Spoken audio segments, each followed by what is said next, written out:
all of you who are here with us in Lisbon. There are so many of you, which I think shows the commitment and the support to the charter of the mission to restore our oceans and waters by 2030, one of 5 new EU missions to bring concrete solutions to really address the challenges that we are facing.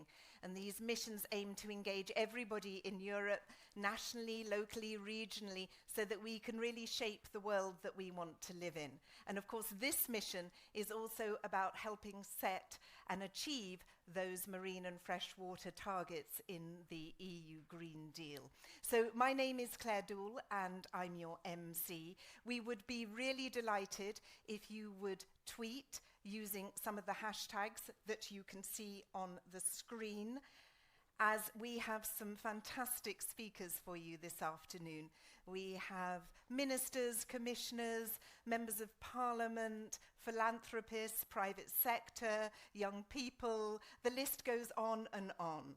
And we're really delighted that they're showing their support and commitment. And of course, I would kindly request everybody to keep to their allocated time. So, with no further ado, let me ask Tiago Peter Ecuna, the CEO of the Oceano Azul Foundation that promotes knowledge, preservation and sustainable use of the ocean, to open our event. Thank you very much, Claire. Thank you very much. And first of all, of course, what we like to say to you is that we hope that you feel at home, that you are all welcome, and that you feel at home at the Oceano Azul Foundation and the Oceanário. It's very special for me to be able to say these words, because I truly believe that one of the positive developments that the European Commission has carried out in these last years were the way the mission boards were created, organized, and of course the role they have. They have an extremely important role.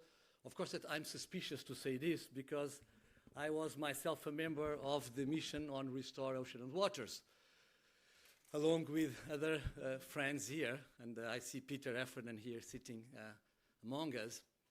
But we are indeed on a very special time. We are changing paradigm. We are moving from industrial revolution era to a new era that is shaping, and where, of course, environmental sustainability and decarbonization will be paramount. And of course, we've been doing everything for the era that actually we are trying to move on from. And that is everything. It's from all our economic structural system to the way we learn, to the way we teach, to our educational systems.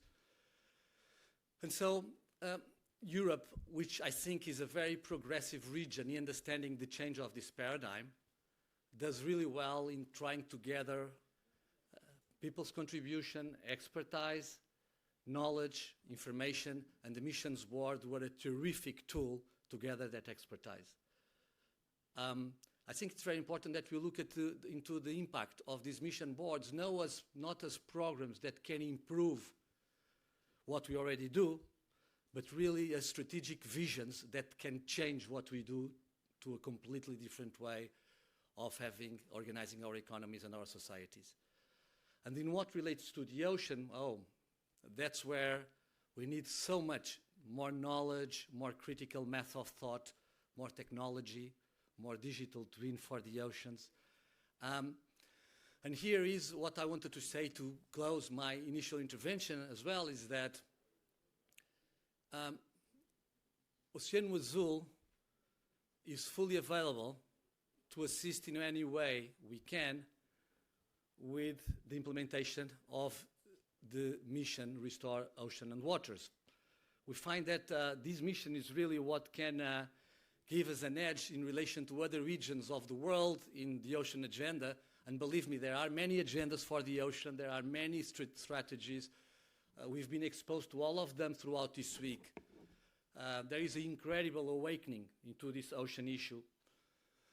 We are very happy that there are new leaders in Europe for the cause of the ocean, and the fact that President Macron is visiting the foundation today and that organized the One Ocean Conference in Brest. The fact, of course, that the government of Portugal has for all these years, along with Kenya, spared no efforts to organize this UN Ocean Conference, which I think that in terms of mobilization is already a great success, because it's 10 times the numbers, the figures of what was the UN conference in 17. It's quite amazing that civil society is really awakening as well, and that includes not only NGOs, philanthropy, but also corporations, which have shown in incredible numbers. That with all this, Oceano Azul, of course, on a very small contribution, we think that we can give a contribution also to the Atlantic lighthouses. We will be looking at it with a lot of interest. You can count on us. We have done, I think, more than most other organizations in Europe in the last 5 years to protect and preserve the Atlantic Ocean. We have developed marine protected areas in Azores, Madeira, and in Algarve. In Azores, it's the largest marine protected area with 300,000 kilometers that is on the making. There were a lot of very important announcements from the Portuguese government, but also from the President of Azores and the President of Madeira, showing their commitment for all this important area of Northeast Atlantic to be preserved. We are talking of an area of maritime marine protected areas that is equivalent to 10% of the whole EU waters in Europe for protection. And I think that this contribution, of course, as well, gives the Oceano Azul Foundation a position of being of assistant to the implementation of the mission Restore Our Ocean Waters. So thank you very much. I don't want to take most more of your time. There are incredible speakers here tonight, this afternoon, and I really look forward to be following everything. And I think that, of course, others will be able to address many other aspects that I'm not going to mention, including this great idea of the charter. Thank you very much.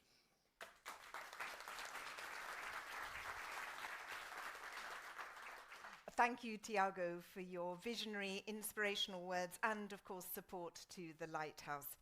The European Commissioner for Innovation, Research, Culture and Education and Youth, Maria Gabriel, is unfortunately not able to be with us here in Lisbon, but she has sent this recorded video message.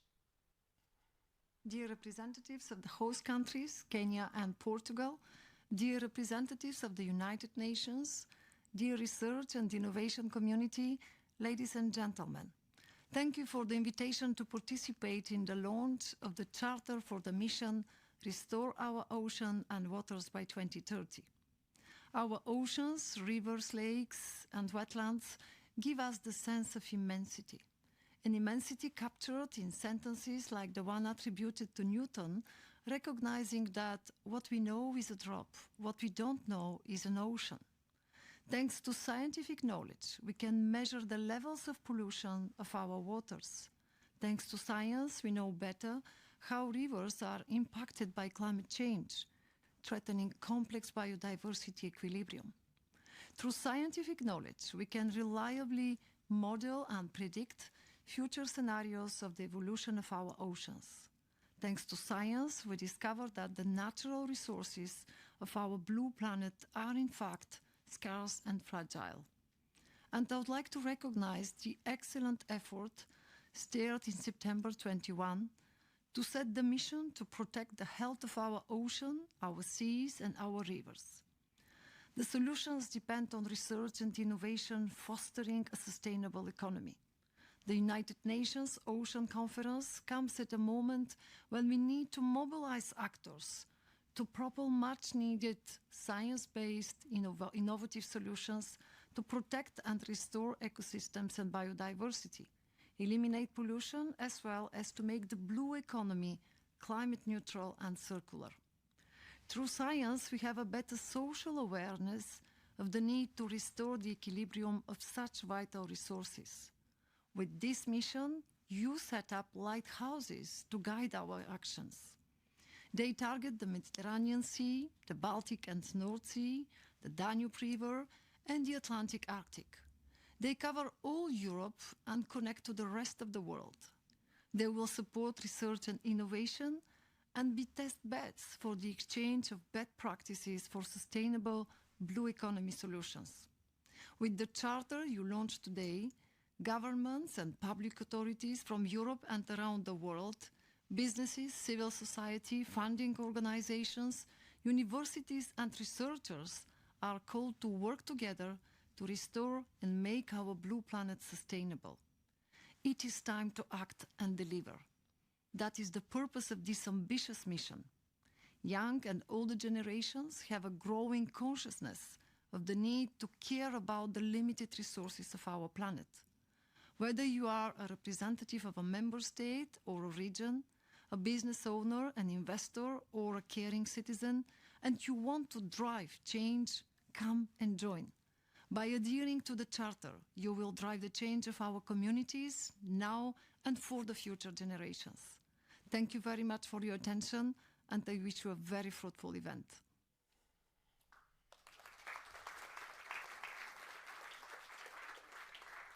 As the Commissioner says, science can give us the solutions to protect the blue planet and the blue economy. I would now like to give the floor to Charlina Vicheva, Director General at the European Commission, the DG for Maritime Affairs and Fisheries. Thank you.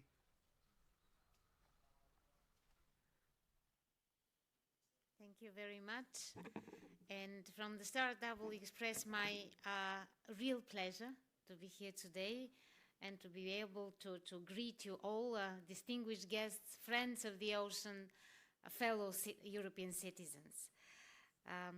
So good afternoon. I'm quite moved and touched today because we are going to do something that is a milestone in our effort for the Mission Ocean. And I want to thank, though Tiago left because he has to welcome President Macron here, but I would like to really thank Oceano Azul for hosting this event in this beautiful aquarium. I visited last time. It shows the uniqueness, the beauty, the significance of the ocean. So today, as I've said, it's an important milestone for the Mission Ocean. It is symbolic that we are doing this important step here in Lisbon, the city that is open to the ocean, probably the most open to the ocean city of the European Union. Sorry if I touch somebody's feelings. Probably Ireland will be a bit. Yeah, I see John there. But this is really symbolic that we are actually neighboring quite closely the ocean now, and we are launching today the charter for this important inspirational project. And we are supported by our top political hierarchy for this endeavor, because President von der Leyen, in the Brest conference that was referred to, said that our mission to protect ocean needs to be as big as our shared responsibility. This is why we have to work together, and this is why we are looking to engage with each and every one of you, to engage with every part of society. This is why we are looking at all of you to shape this mission correctly and nicely, because this is a challenge that is beyond any one of us, beyond any community or a country. We need genuinely to join forces.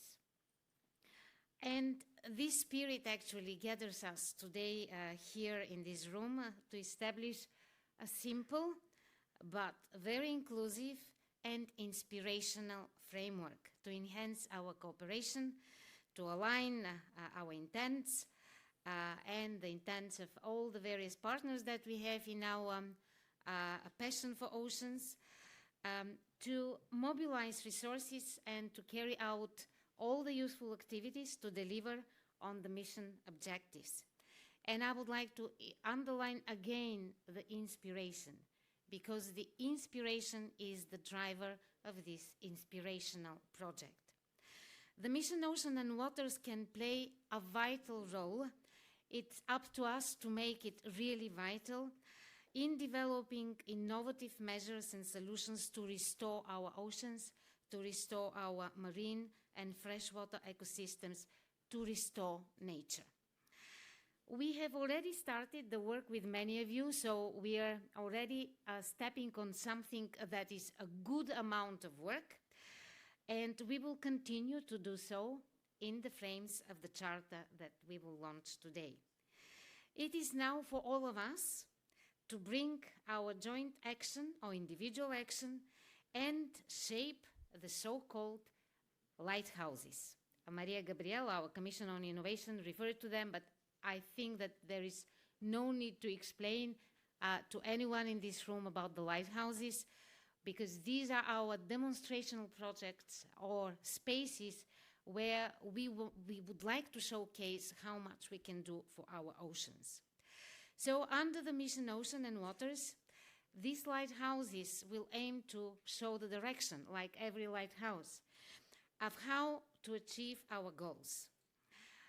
A lighthouse is not an individual project. It is rather a portfolio, and I would call it even a space of, where all the actions will be developing, and these actions should be targeting the necessary transformative change. This means not only to develop technological solutions through research and innovation, it means also to take action for awareness and for bringing as many friends of the ocean as possible on board. That means an action to change behavioral attitudes. We need to feed policies. We need to succeed in the Green Deal endeavor. And beyond the technological change, we need to enable any measure needed for each basin to restore our ocean and waters.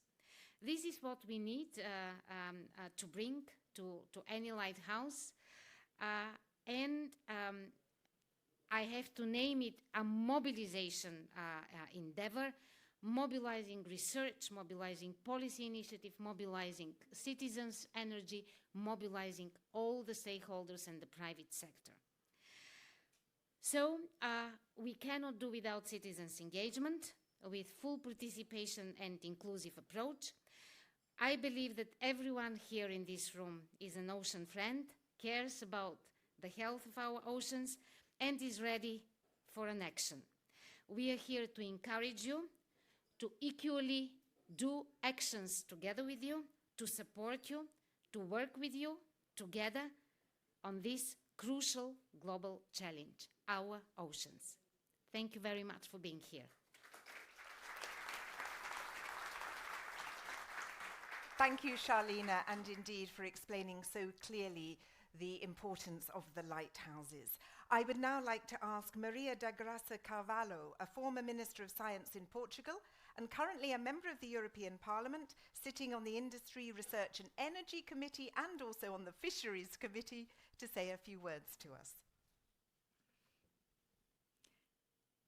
Thank you very much. First of all, I would like to thank the kind invitation to the organizers, the kind invitation to be here today with you in an event that is launching something so important like the Charter of the Ocean Mission. And for me, it is special, symbolic, because the ones that know me, and there are several colleagues from the European Commission that know, I have been defending in my career the research and innovation in all the fields where I work, and special on oceans. And as rapporteur of Horizon 2020, I managed to, rapporteur of the specific program, I managed to include for the first time overall priority for the research, independent area for the research and innovation in marine and maritime and ocean research.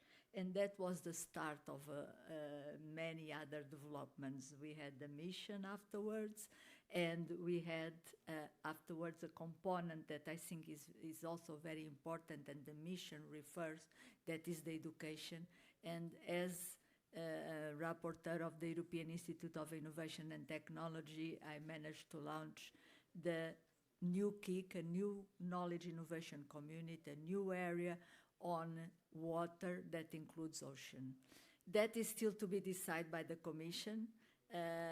Was not easy to negotiate, because always we here are the friends of oceans, but my experience is that it's not so easy when you negotiate in council and in parliament a priority to oceans. Not all the regions, not all are so friendly as us of the oceans, but we managed, and today is a reality.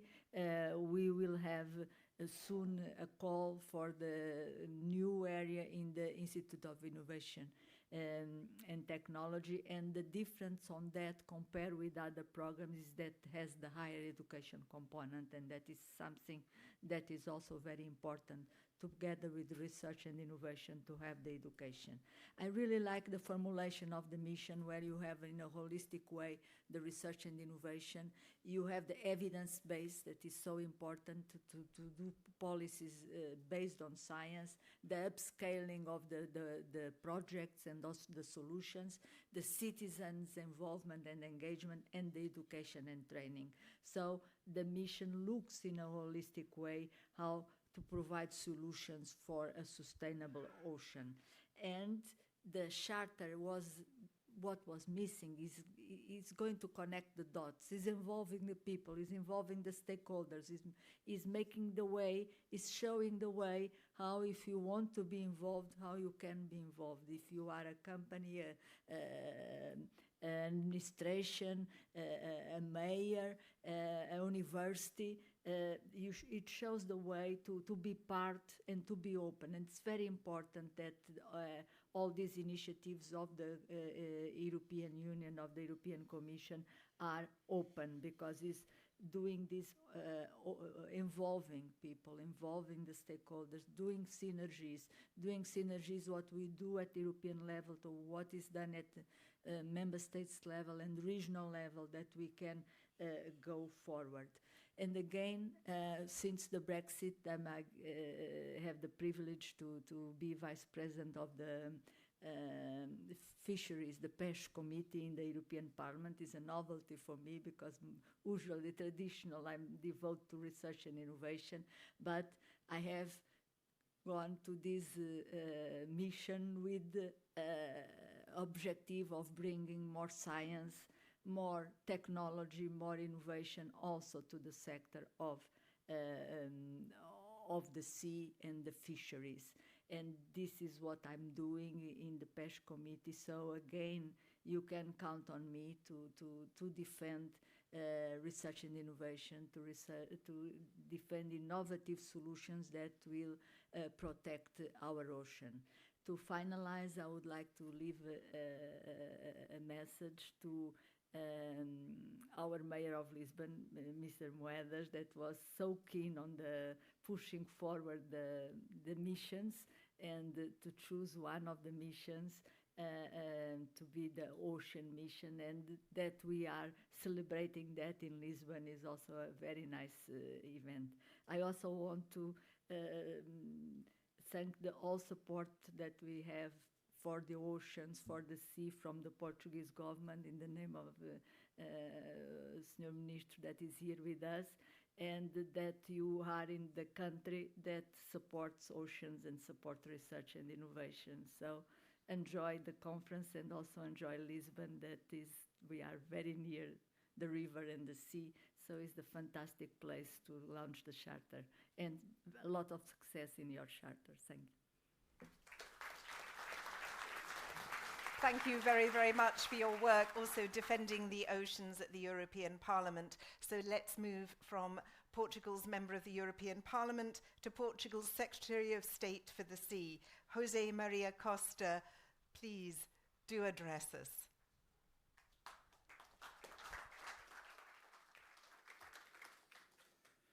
Muito boa tarde a todos.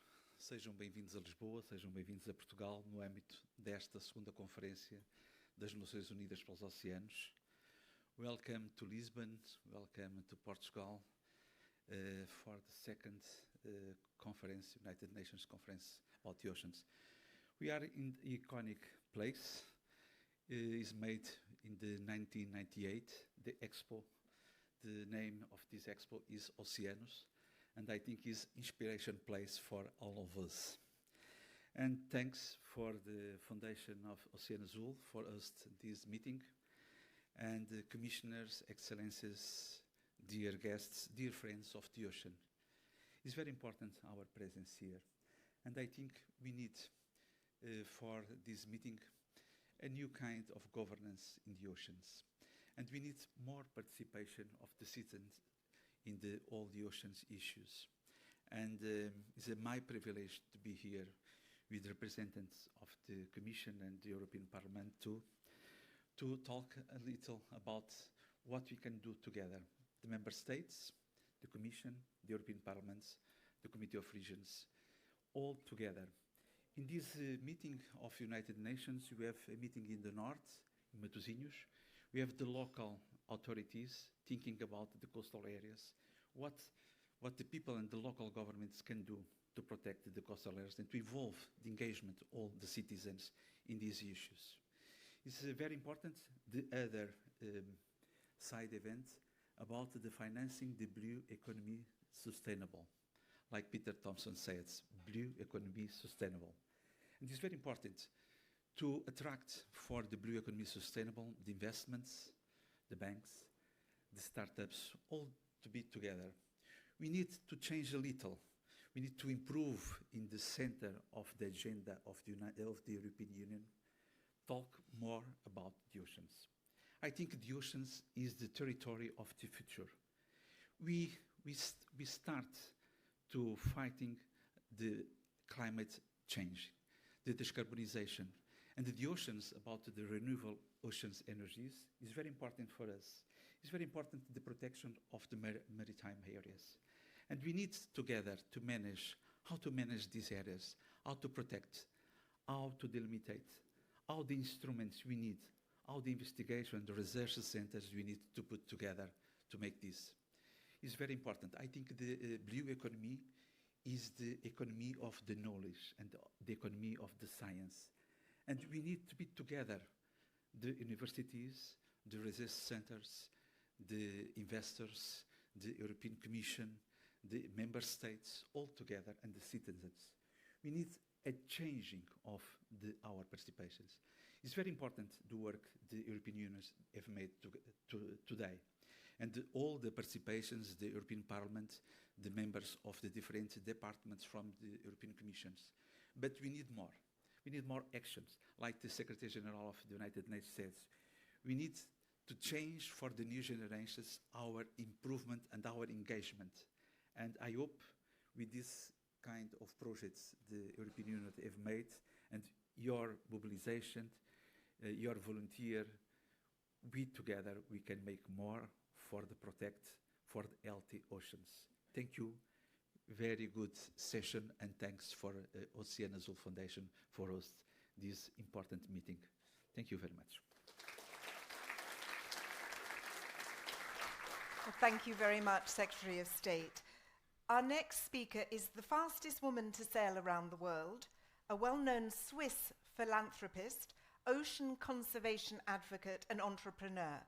She's also the special advisor to UNCTAD, the UN Conference on Trade and Development for the Blue Economy, and founder of the Pew Bertarelli Ocean Legacy Programme. Donna Bertarelli, the floor is yours.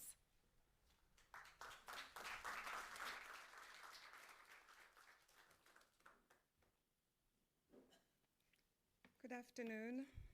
It's an honor to be here with all of you and to hear such inspirational and exciting speakers and program. And yes, and I'm very happy to be able to contribute in my own ways. There are obvious synergies between the EU Ocean Mission 2030 and my own work, whereby I aim at protecting and restoring the ocean and its biodiversity through my different roles in philanthropy, one of which through the Pew Bertarelli Ocean Legacy Program. To date, we have accompanied governments in highly or fully protecting nearly 12 million square kilometers of the ocean. This represents an area larger than Europe. In doing so, my team and I engage with the same officials, share common messaging, and are bound to seek for joint solutions.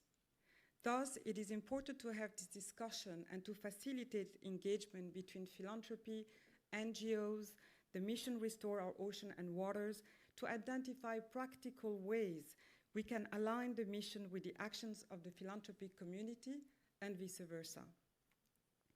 Large investments in protection and restoration of marine and freshwater ecosystems and biodiversity, pollution, climate neutrality, and circularity of the blue economy are vital to achieve the objectives of the mission, and will need strong mobilization and engagement of different communities, as well as funding sources. In a small area, which represents 0.7% of the global ocean area, the Mediterranean concentrates a myriad of political, social, economic, and environmental issues.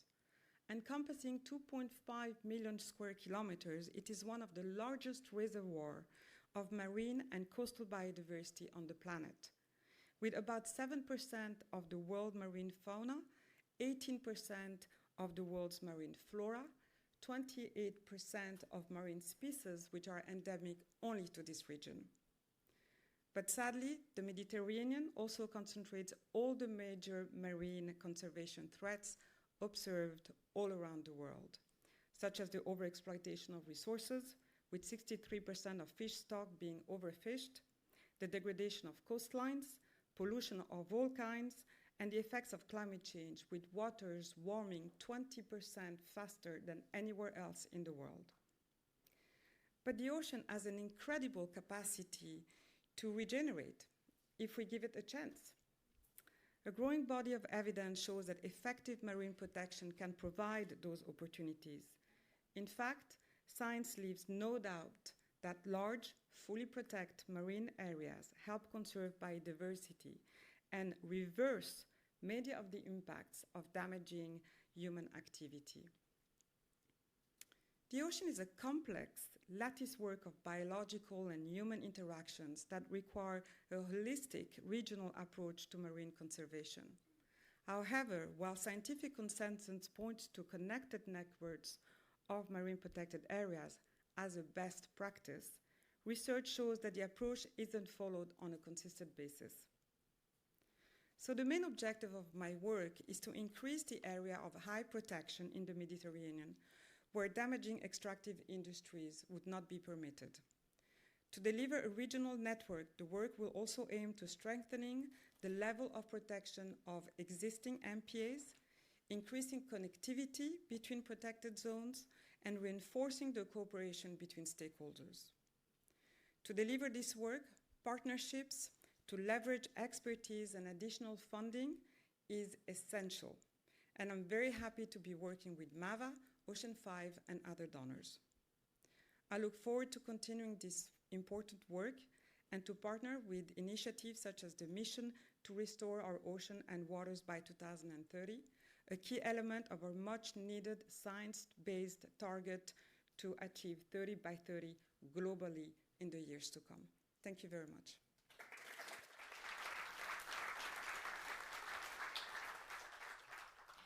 Thank you very much for your contribution indeed to those very important marine protected areas. So that concludes our opening session.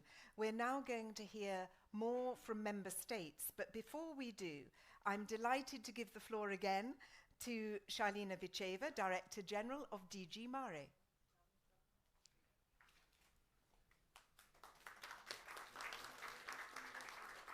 If you would like to go to the podium, there is a clicker. Yes.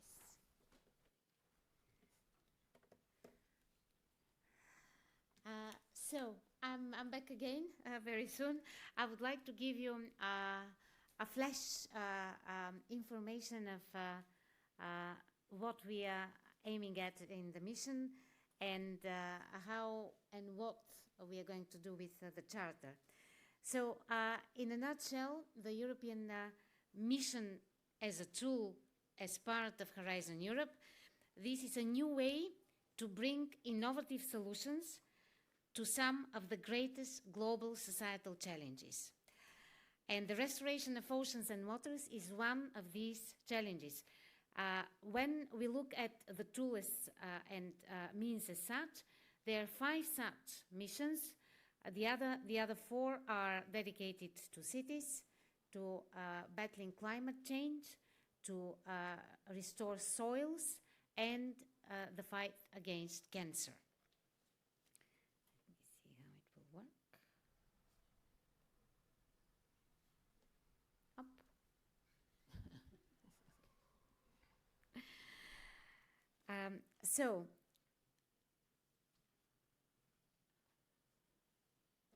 Right. The mission Restore Oceans and Waters was actually initiated by the work of a very important group of people. That was the board that was chaired by Pascal Lamy and produced a report which was called Starfish Report. And it was quite ambitious, quite rich of facts and proposed actions. That was actually the building block on which we stepped our effort in the Commission, because we wanted to be inclusive. We didn't want that this was coming as a unique effort of the Commission. So that's why we extended the first effort, the first building block, to a board of renowned experts in the area of oceans. So this report was issued in 2020, and that was then the good layer for the Commission to start working on an implementation plan for Mission Ocean. This implementation plan was actually attached to a full-bodied communication from the Commission to the European Parliament and the Council on how we are going to implement the European missions, the 5 ones that I mentioned. That document was issued in September last year and actually made the missions official endeavor of the Commission.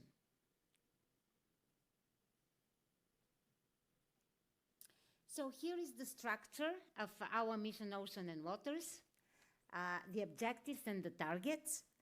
You see that we are trying to be very sparing and focused, spare in terms of words and focused in terms of objectives.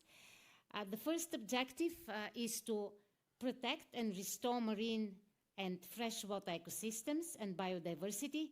And you see that this objective is nicely bound to very concrete targets.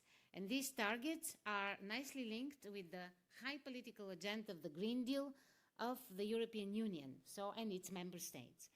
And I would mention some of these objectives: to protect at least 30% of, and strictly protect at least 10% of the EU sea areas by 2030. Another important target under this objective is to restore 55,000 kilometers free-flowing rivers. And you know that one of our lighthouse projects is the Danube River, and this target is actually very much pointed to this lighthouse. And of course, we have to associate our effort with the nature restoration targets. We had a very important piece of legislation that was issued this month. The second objective of Mission Ocean and Waters is to eliminate pollution of our ocean, seas and waters and prevent flowing new pollution in our waters. The concrete targets, they're quite ambitious, and I hope that we can manage with our joint efforts to achieve that by 2030. Reduce by at least 50% plastic litter by 2030. Reduce by at least 30% microplastics, which is a very difficult task, and reduce by at least 50% nutrient losses, chemical pesticides and other pollutants.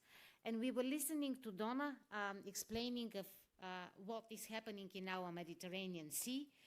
This is a huge challenge for our marine, very rich marine and sea biodiversity there. So we would dedicate this objective to the lighthouse of the Mediterranean. And then the third objective is related to our blue economy. And I would remind that we had a very nice communication issued in May last year.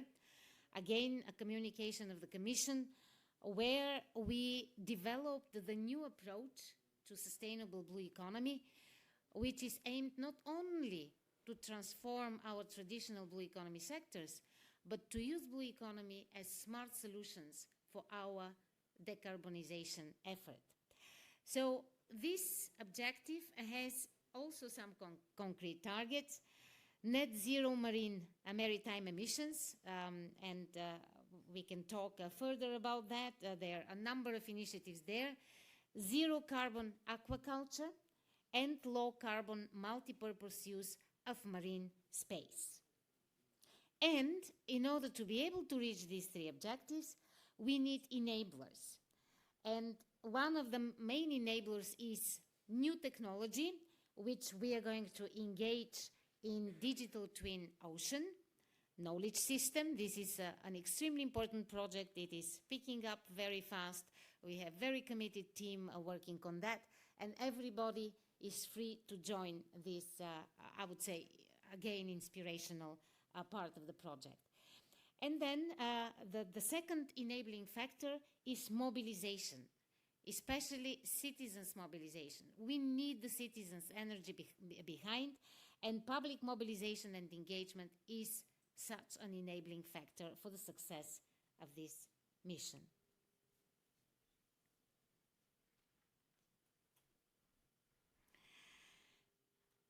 So to deliver our mission Ocean, we need to join efforts.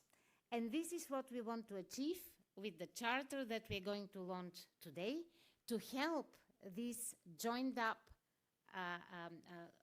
working together, joined up effort.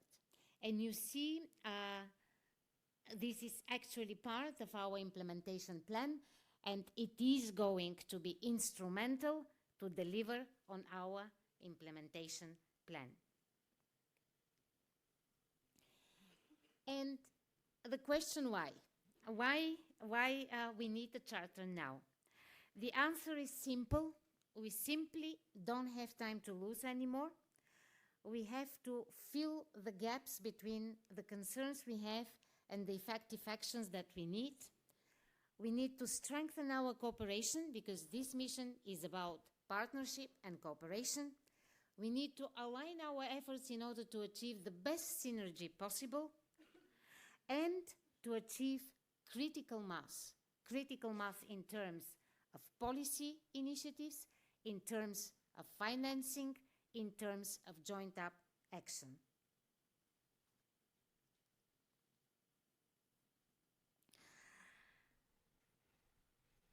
So the mission charter is a joint commitment to restore our oceans and waters. Our joint efforts will be result of a transformational change for the healthy status of our oceans and waters. Thus, it is actually aimed at contributing to our Green Deal, which is at the top of the political agenda of the European Union. The Charter is non-binding, because we know how much partners are trying to have a free space around them. So it's not binding, it is open.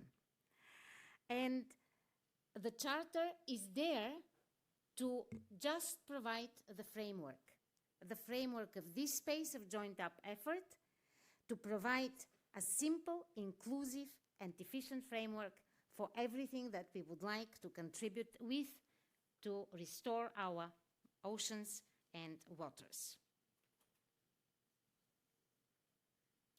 Where you are going to find our charter?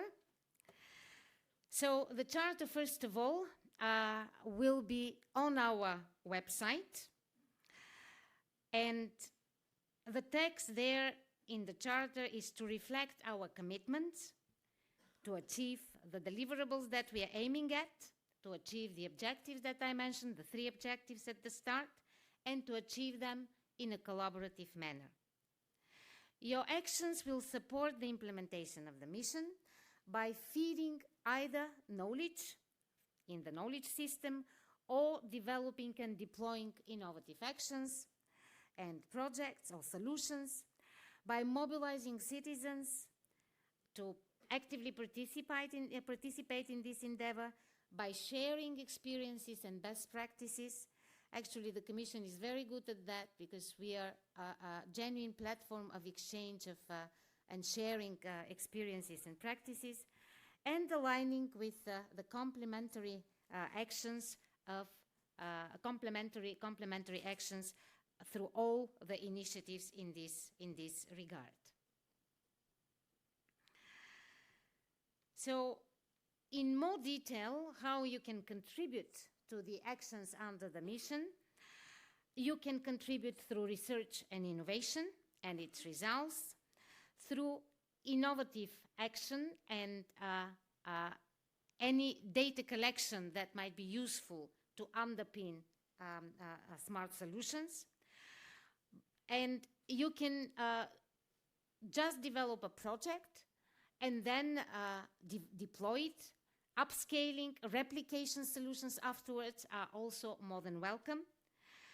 Mobilizing your programs and your resources, your instruments for healthy ocean can be done also through citizens' engagement, citizen science, youth-led initiatives or community ocean-steered communities can be very instrumental in this regard. By contributing to ocean literacy, yesterday we had a very nice event on ocean literacy, which was so enthusiastic and so contagious, I would say, with the energy it provided. We are quite advanced there, and I'm seeing my colleagues there smiling that did a great job in this workshop. And awareness, participatory approaches, this is absolutely key for the success of this mission. And then education and training. Education is so vital because it actually provides our new generation with the awareness, with the sensitivity, with the knowledge of how to take care of our oceans. That's why education and training are an absolutely vital part in order to have a sustained success of this mission.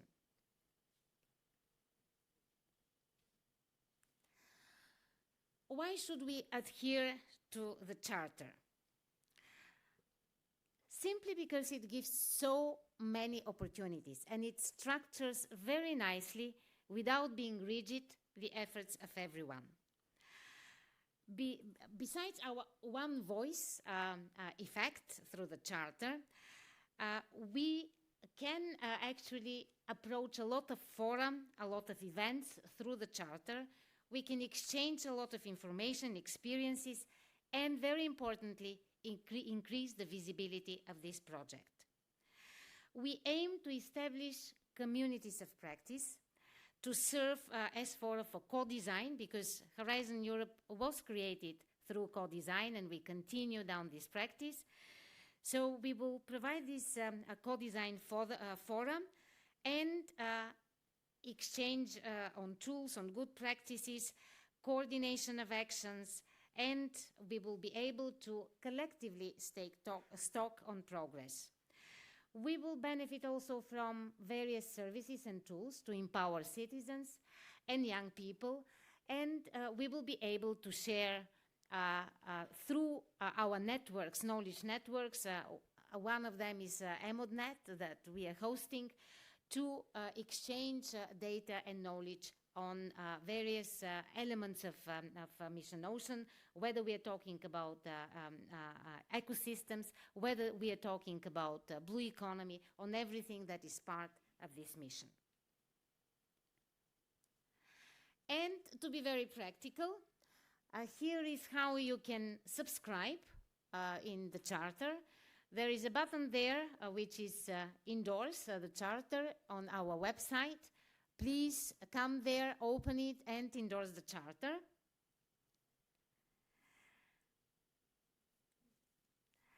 And how it will work for your actions, you can fill in your submission of your action, and that will help us afterwards to make regular assessment of these actions, and according to the pertinence of this action, they will enter an atlas of the actions of Mission Ocean, and you will be receiving the result for this assessment and the visibility of your project on the map. Here is how it is going to appear on our website. So you can see the atlas. Every action will correspond to a lighthouse, and we will be able also to cumulatively afterwards take stock of all the commitments, all the contributions to the targets and objectives that I explained at the front. So that will make you an officially a part of Mission Ocean. So with this, I want to thank you. I wanted to give you just an overview of how the Mission Charter will work. I hope it will work with the actions that you're going to undertake. It will work well. We will be able to hear your feedback at any time of the implementation of this charter. We are very open to all the suggestions that you might be having, but most importantly, let's start with it, let's launch it, and let's enjoy working together. Thank you very much for taking us through the objectives of the Charter. We're now going to hear from Member States and how they're going to use the Charter to align their priorities and policies.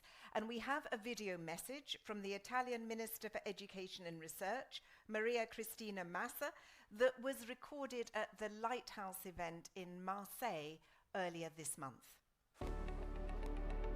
Je voudrais que vous passiez le torche à Madame la Ministre.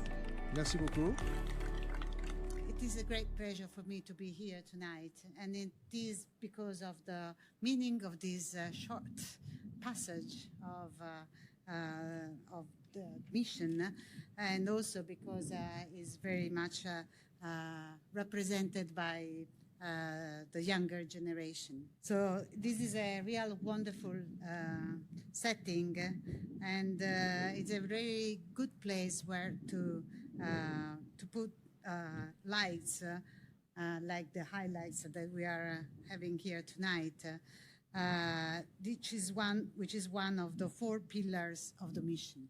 And Italy is ready to support the implementation of the mission, Restore Our Ocean and Waters by 2030, and to approve the mission charter, which will be launched in Lisbon on June 30 with the UN Ocean event. There are many actions that needs to be done now, and these certainly are, for example, putting together the research and innovation stakeholders, their future program, including Partner for Sustainable Blue Economy, and aligning them with the objective of the mission. Also, we intend to pool the different infrastructures and resources available for healthy oceans and waters and for a sustainable blue economy in order to achieve the necessary critical mass. But very important is to promote research.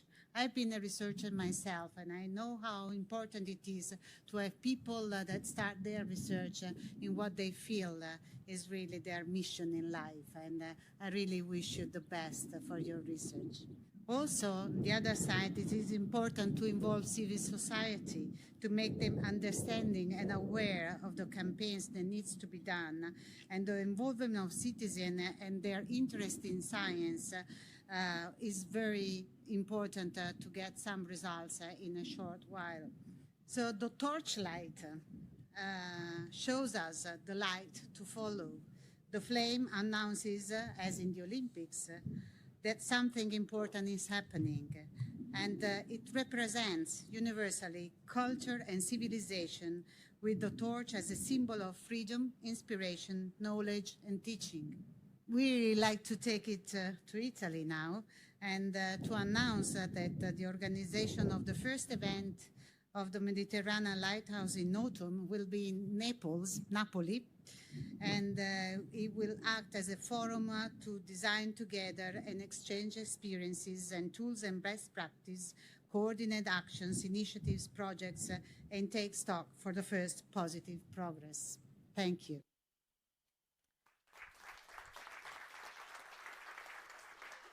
The Minister stressing the importance of promoting innovation and, of course, of engaging citizens.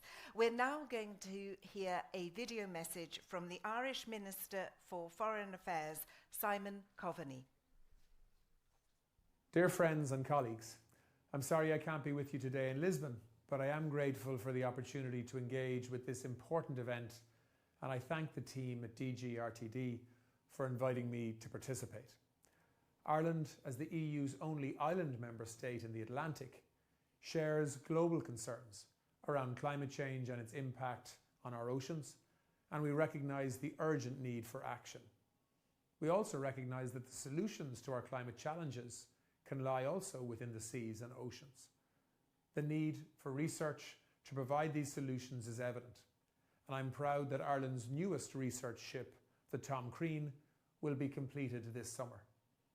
This will be a great addition to our fleet of research ships, supporting the work of our Marine Institute and, in turn, this mission. Ireland is ready to support the implementation of the EU mission Restore Our Oceans and Waters by 2030 and to adhere to the mission's charter launched here today at the UN Ocean Conference. We acknowledge the value of this charter and the direction it provides us as member states and stakeholders.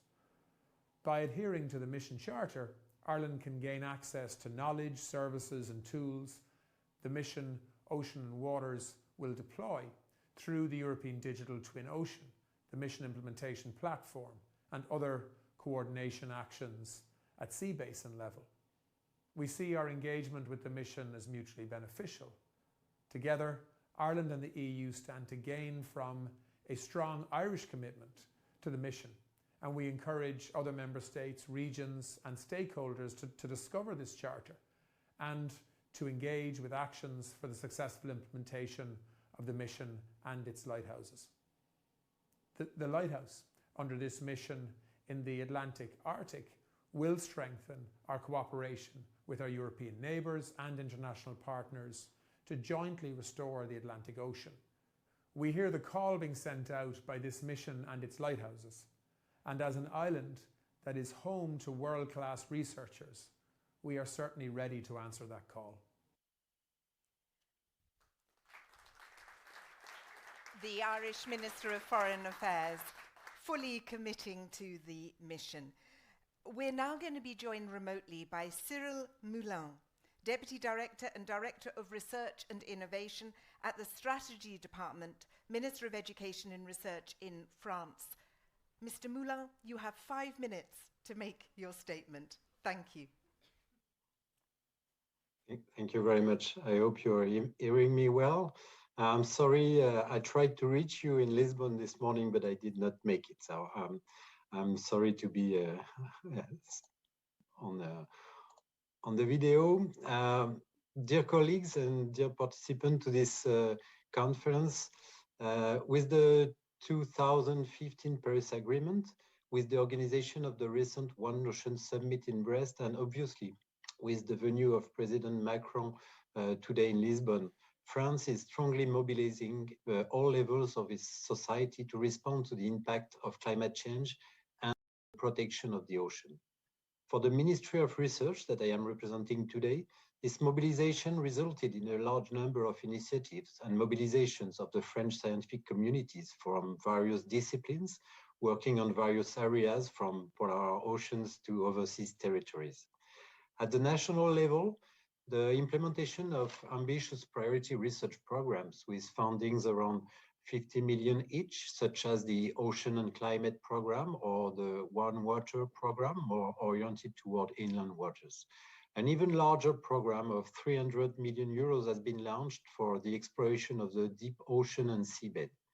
All these research programs will largely contribute to the main priorities of the mission Restore Our Ocean and Waters by 2030. including the two crossing-cutting priorities on the establishment of a digital twin and the mobilization of citizens with a particular focus on the young generation. For example, one of the main axes of the One Ocean Climate Programme aims at removing the methodological and technological obstacles to develop an ocean digital twin to support the development of the digital twin of Mercator Ocean International, which has initiated its transformation into an intergovernmental organization. This strong mobilization of the French research communities has been also fostered by our country's very strong involvement in European and international bodies, such as the GPI Ocean, Water and Climate, or the Horizon Europe Sustainable Blue Economy Partnership, or the G7 Ocean. By launching this extraordinary mission, Restore Our Ocean and Waters by 2030, the European Commission aims to generate solutions and initiatives in a logic of transversality and co-design. These solutions and initiatives are articulated around measurable objectives with specific deadlines. This mission will ultimately stimulate innovation, catalyze cross-sectoral development, and attract investment. It is a question of bringing systematic changes with a significant impact on the society by going beyond the instruments that already exist. The charter we are talking about today aims at multiplying the opportunities for networking, exchanging of experience, collaboration, and increasing visibility of all actions undertaken to protect our ocean and waters. France, obviously, strongly supports this charter.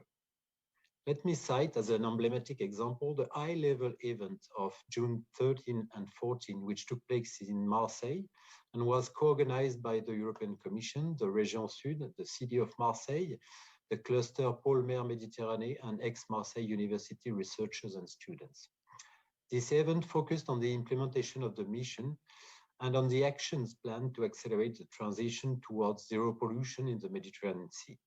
This event showcased the process of co-creating the Ocean Mission Charter by engaging with stakeholders and youth regarding the involvement in the mission. This charter will make it possible to boost the involvement of young people and the various stakeholders by also focusing on the Mediterranean lighthouse of the mission. As an example on this subject, the French Institute IFREMER will coordinate the Prep for Blue project, which aims to support the development and pilot phase of the EU mission.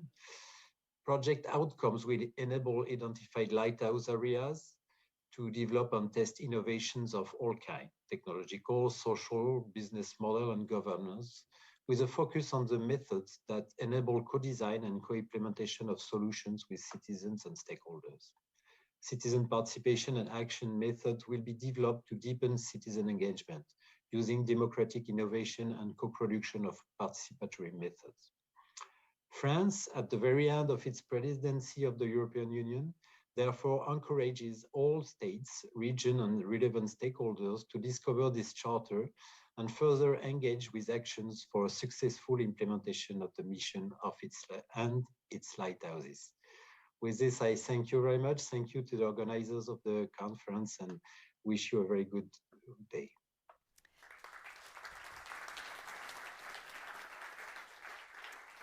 Thank you very much. Well, let's move from the French presidency to the presidency of the Czech Republic that begins tomorrow. And I'm delighted that we have Martin Pol, ambassador of the Czech Republic in Lisbon, who will say a few words for us. Thank you.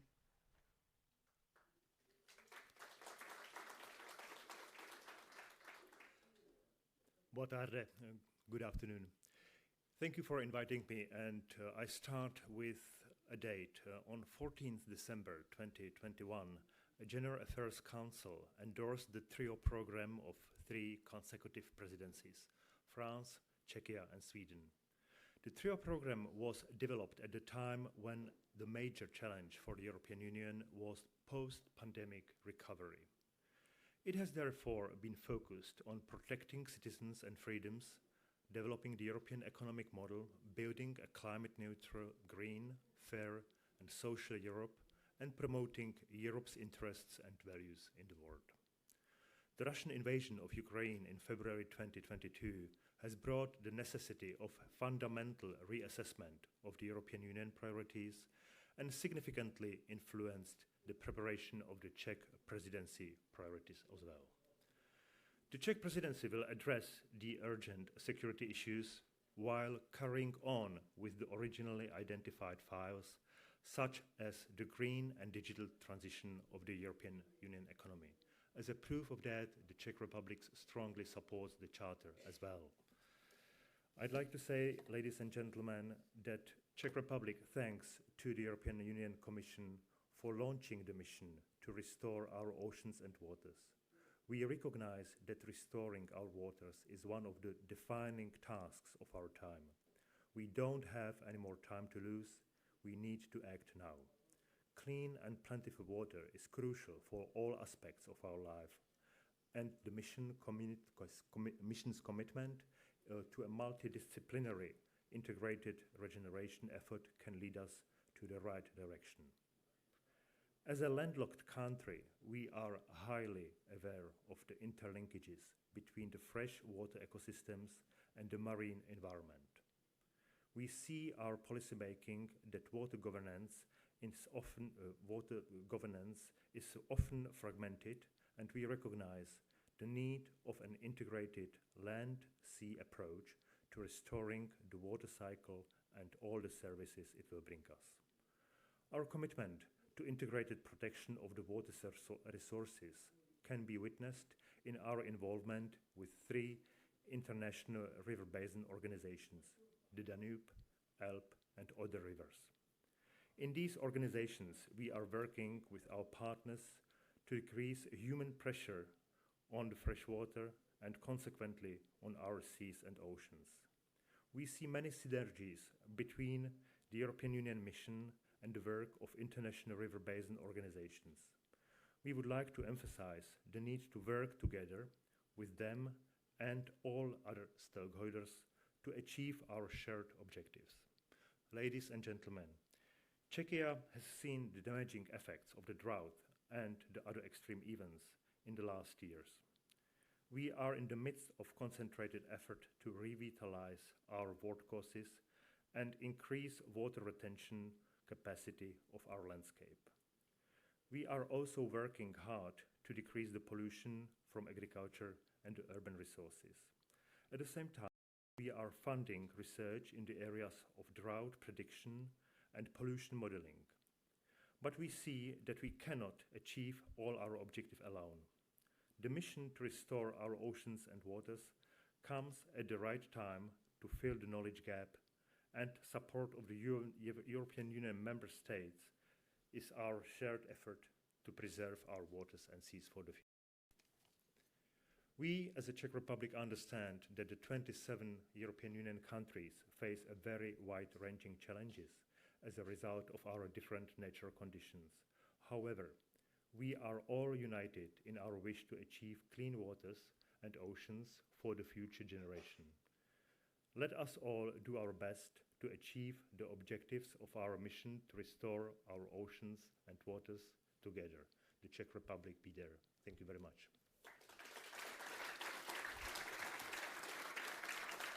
Thank you very much, Ambassador. And after the Czech Republic's presidency of the EU, it will go to Sweden.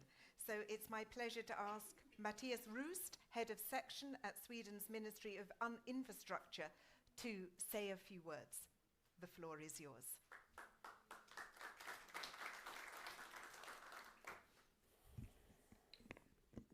Thank you very much, Director General, Excellencies, fellow friends of the ocean, including you who are here virtually. After 2 years of COVID, we have been quite good at solving our jobs virtually. But to really engage, to find real engagement, we need to meet physically. And engagement is sorely needed to really get to a sustainable blue economy, whether it be in, for example, in the Baltic, in the shallow Baltic Sea, or the deep sea of the Atlantic. And that's why I'm so magnificently happy to be here in beautiful Lisbon once again, and in the UN Ocean Conference. The mission Restore Our Ocean and Water and its charter is very timely here to help us address the many challenges we are in the middle of. And I would like to just point out 3 examples of what we from Sweden looks very positively on in the charter and in the mission. One is the holistic approach. It's essential that we take that kind of a grip on these topics, or we will not succeed. Number 2 is that the mission Ocean and the charter is really putting a finger on the need to have biodiversity and climate issues as key aspects when we are moving to a transition to a truly sustainable blue economy.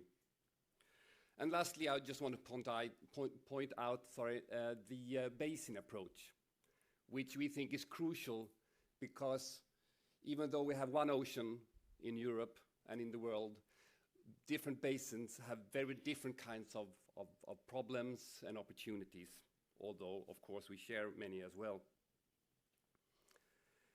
And then I would like to list 3 actions that we from Sweden are doing right now, which will support how we interact with the mission and to enable others to do it also. First, we have just launched a 10-year national science program on ocean and water with a system thinking. And to have 10 years, a program on 10 years, we hope that it will support in a more efficient way than some shorter projects that have been used in the past. And one of the first activities that we have already started is a Blue Innovations program with the 21st Blue actors that we will support. But since this is just the first year out of 10, I'm positive many more will follow. Number 2 is that we are trying now to create a national center for maritime actors to put all the data, a national data center. And when it's finished, we want it to be connected to international counterparts, like the EMODnet, to be able for information about the ocean to flow freely across the globe and Europe, supporting science and innovation in the ocean. And third, during now the decade of ocean science, we are really prioritizing ocean literacy, and we have started several actions and activities on that. One is actually to measure this literacy in order to see if the actions we are doing is actually doing any good. And another one is to create a strategy for this process, to try to sort of avoid that we are just doing some things here and there, but instead have a really long-term plan for it to ensure success, or at least improvements. And we hope that these three examples of action, we think it fits very well with the goals of the mission. And the good thing with them is that they are all aimed for 2030 and beyond. So it's not a short-time commitment, but a commitment for the entire period of this mission. And then I would actually like to point out 3 things that we feel we are not good enough on yet, but we will try to improve as best we can. And one is to mobilize the private sector. It is a key thing to succeed with. And in order to do that, we must become better at mobilizing the finance sector. And then, thank you, I needed some extra music to this because this is important. And then, lastly, is to mobilize the citizen. And we have been talking about that just before. And we want to further explore how we can really use sort of the marine citizen science to, as Charlena phrased it, to change attitudes. Because without changing the attitude of the citizens, it will be very difficult to reach the goals that we have set out. And to wrap up, Sweden views the mission Ocean and Waters and its charter very positively, and we will be an active partner in the years to come, and certainly into our upcoming presidency. And getting a truly sustainable blue economy is a joint effort, and yes, we can. Thank you. Thank you very much for outlining your priorities in Sweden and aligning them with the mission. We're now going to move from the international to the regional, and we're going to start with a video message from Christophe Madrol, President of the Biodiversity Sea and Coast Regional Natural Parks Committee, Provence-Alpes-Côte d'Azur region. It was also recorded at the Lighthouse event in Marseille that took place earlier this month. Messieurs et mesdames de la Commission européenne, je suis triplement heureux d'être avec vous. D'abord parce que je suis Marseillais, parce que depuis 20 ans, je travaille sur les questions méditerranéennes. Je suis un voileux, comme on dit à Marseille, parce que je passe beaucoup de mon temps sur la mer, à regarder comment évolue ma Méditerranée. Je passe beaucoup de temps aussi sous l'eau, en tant que plongeur, et je vois comment le plastique, comme l'a dit mon ami Benoît Payan, maire de Marseille, comment les pollutions gagnent notre Méditerranée. Je suis un amoureux également de l'écologie en tant qu'écologiste. Et je fais partie de cette écologie qui essaye de concilier le bien-être, le développement économique sur nos territoires et la protection de l'environnement. Et effectivement, je ne peux que saluer, comme l'a dit tout à l'heure le maire de Marseille, l'engagement des armateurs de mettre des bateaux plus propres. Je crois que l'engagement qui a été le nôtre, de combattre les injustices, de promouvoir la biodiversité, l'écologie, je crois que ce combat, vous devez reprendre ce flambeau pour pouvoir les travailler. Et merci à l'Europe. En tant qu'Européens convaincus, merci à l'Europe de ce que vous faites. Parce que sans l'Europe, nous ne pourrions pas projeter et financer les projets autour du pourtour méditerranéen. Et la région sud est aussi présente à vos côtés. Je sais qu'avec Renaud Muselier, nous travaillons autour de ces sujets. Et je voulais vraiment remercier la Commission de cette première halte, de ce phare. Et si effectivement j'ai pu comprendre que vous auriez souhaité qu'un phare s'allume dans la baie de Marseille, en tout cas le phare qui ne s'allumera pas dans la baie de Marseille, nous l'avons dans notre cœur.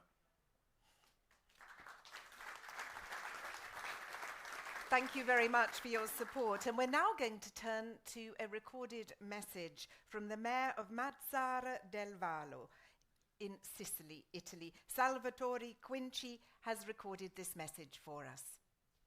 Buongiorno, è per me un grande onore portare la voce dei cittadini e dei pescatori di Mazara del Vallo in questa assemblea davanti a un pubblico così altamente qualificato. Mazara è la sede di una delle più importanti flotte pescherecce del Mediterraneo. Mazara da sempre è una città di mare e di pescatori che vive in simbiosi totale con il mar Mediterraneo. Mazara è simbolo di integrazione fra popoli e culture ed è la cerniera tra questa parte dell'Europa e i paesi transfrontalieri dall'altra parte del Mediterraneo. E noi sappiamo bene cosa vuol dire prendersi cura e tenere in salute il nostro mar Mediterraneo, così come sappiamo bene a quale stress è sottoposto in questi anni. Per questo seguiamo con attenzione ciò che la Commissione europea sta progettando e sta sviluppando e condividiamo pienamente la filosofia della Mission Ocean e siamo convinti di condividere gli sforzi ed obiettivi e che questo sia l'unico modo per tenere in salute il nostro mare Mediterraneo, che è la nostra casa. Ed è per questo motivo che il Comune di Mazara del Vallo, la nostra comunità, è pronta a condividere la nostra esperienza, i nostri progetti e le nostre prassi. Credo che Lisbona, oggi, 30 giugno 2022, sia il luogo più adatto dove io possa annunciare in modo deciso e determinato che Mazara e tutta la sua comunità è pronta senza esitazione ad aderire e firmare la charter della Mission Ocean.